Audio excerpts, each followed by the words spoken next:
నమస్తే, welcome to BCN news. నేను విజయలక్ష్మి. ముందుగా ముఖ్యాంశాలు. ఈ నెల 31న పెనుగొండలో వాసవి మాత ఆత్మార్పణ దినోత్సవానికి హాజరు కానున్న సీఎం చంద్రబాబు. ఏర్పాట్లను పరిశీలించిన జిల్లా కలెక్టర్, ఎస్పీ. ద్విచక్ర వాహనం నడిపే ప్రతి ఒక్కరూ తప్పనిసరిగా హెల్మెట్ ధరించాలి. కాకినాడలో రోడ్డు భద్రతా మాసోత్సవాల్లో పాల్గొన్న జిల్లా ఎస్పీ బిందు మాధవ్. వాడపల్లి వెంకన్న ఆలయంలో ప్రత్యేక పూజలు. మంగళ వాయిద్యాల నడుమ శ్రీ స్వామి అమ్మవార్లకు మేలుకొలుపు సేవ, ఈశ్వరి లక్ష్మీ హోమం.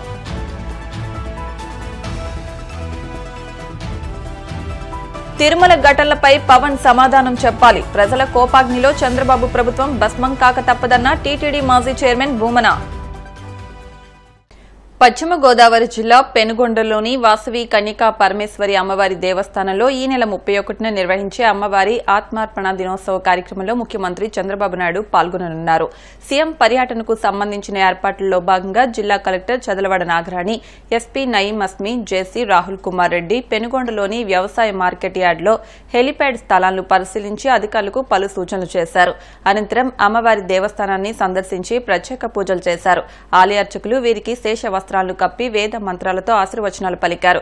వాసవి ధామ్ను సందర్శించి 90 అడుగులు కన్యకా పరమేశ్వరి అమ్మవారి పంచలోహ విగ్రహాన్ని దర్శించుకున్నారు.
వాహనదారులు ప్రయాణ సమయంలో హెల్మెట్ తప్పనిసరిగా ధరించి తమ ప్రాణాలు కాపాడుకోవాలని కాకినాడ జిల్లా ఎస్పీ బిందు మాధవ్ పిలుపునిచ్చారు.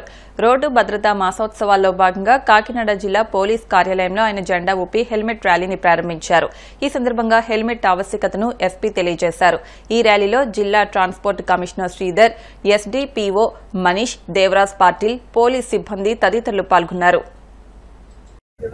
16 జనవరి 2025 నుంచి 15 ఫిబ్రవరి 2025 దాకా రోడ్ సేఫ్టీ మంత్ కండక్ట్ చేయడం జరుగుతుంది.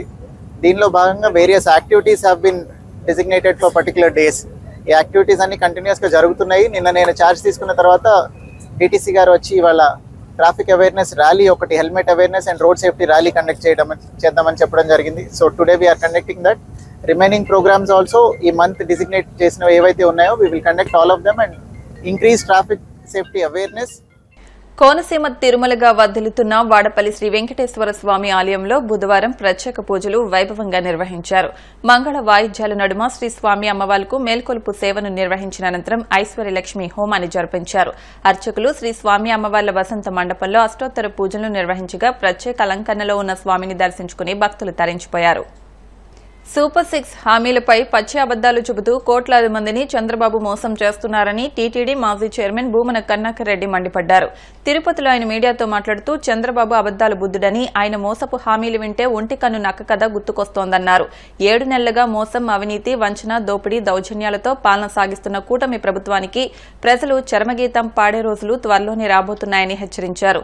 కూటమి ప్రభుత్వం వచ్చాక వరుసగా జరుగుతున్న అపచారాలతో తిరుమల పవిత్రతను కాలరాశారని ఆగ్రహం వ్యక్తం చేశారు. దీనికి సనాతన ధర్మ పరిరక్షణగా చెప్పుకునే పవన్ కళ్యాణ్ సమాధానం చెప్పాలని భూమన డిమాండ్ చేశారు. ఎంత దుర్మార్గమైనటువంటి విషయం అంటే, ప్రపంచంలో ఎంతో మంది మోసగాళ్లను చూసి ఉంటాం, ఎంతో మంది వంచన చేసేటువంటి వాళ్లను చూసి ఉంటాం. కానీ ఒక ప్రజానాయకుడిగా ఉండి ప్రజలకు మేలు చేయటానికే కారణజన్ముడుగా జన్మించినాను అని తన అనుయాయుల చేత పొగిడించుకునేటువంటి చంద్రబాబు నాయుడు గారు చేసినటువంటి ఈ ప్రజా వంచన అన్నింటికంటే చాలా దుర్మార్గమైనటువంటిది.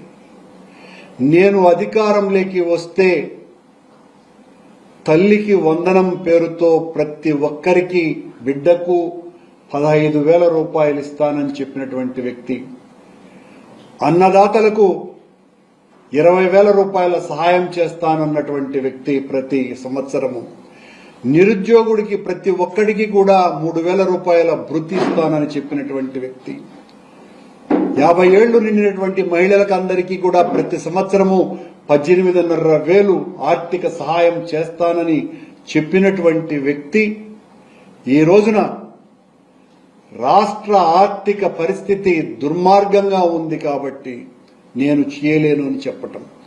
ఇదే చంద్రబాబు నాయుడు గారు, పవన్ కళ్యాణ్ గారు, ఆయన కూటమిలో సాగేటువంటి పురంధరేశ్వరి గారు, వీళ్ళంతా కూడా ఎన్నికలలో ప్రచారం చేసినప్పుడు రాష్ట్ర ఆర్థిక పరిస్థితి కకావికలమైపోయింది, తునాతునకలైపోయింది.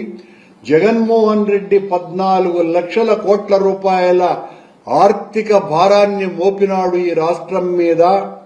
ఈ రాష్ట్రమంతా అప్పుల్లో కూరుకుపోయింది అని చెప్పినటువంటి ఈ ముగ్గురు నేతలు, ఇంత ఆర్థిక దుస్థితి ఉన్నప్పటికీ కూడా జగన్మోహన్ రెడ్డి ఇస్తున్నటువంటి ఈ పథకాల కంటే మిన్నగా దాదాపు 2.5 లక్షల కోట్ల రూపాయలు అధికంగా నేను నా వాగ్దానాలకు హామీగా ఇస్తున్నాను అని చెప్పి ఓట్లను దండుకున్నటువంటి చంద్రబాబు నాయుడు గారు ఆ రోజున 14 లక్షల కోట్లని చెప్పి, ఈవిడేమో పురంధరేశ్వరి 12 లక్షల కోట్లని చెప్పి, పవన్ కళ్యాణ్ ఏమో 10 లక్షల కోట్ల అప్పును చెప్పి ఒకరికొకరు పొంతన లేకుండా అప్పులు, జగన్మోహన్ రెడ్డి గారు చేసినటువంటి అప్పులను పూచిగా చూపించి, నిజానికి చంద్రబాబు నాయుడు గారు అధికారం కోల్పోయినప్పటికీ 19వ సంవత్సరం నాటికి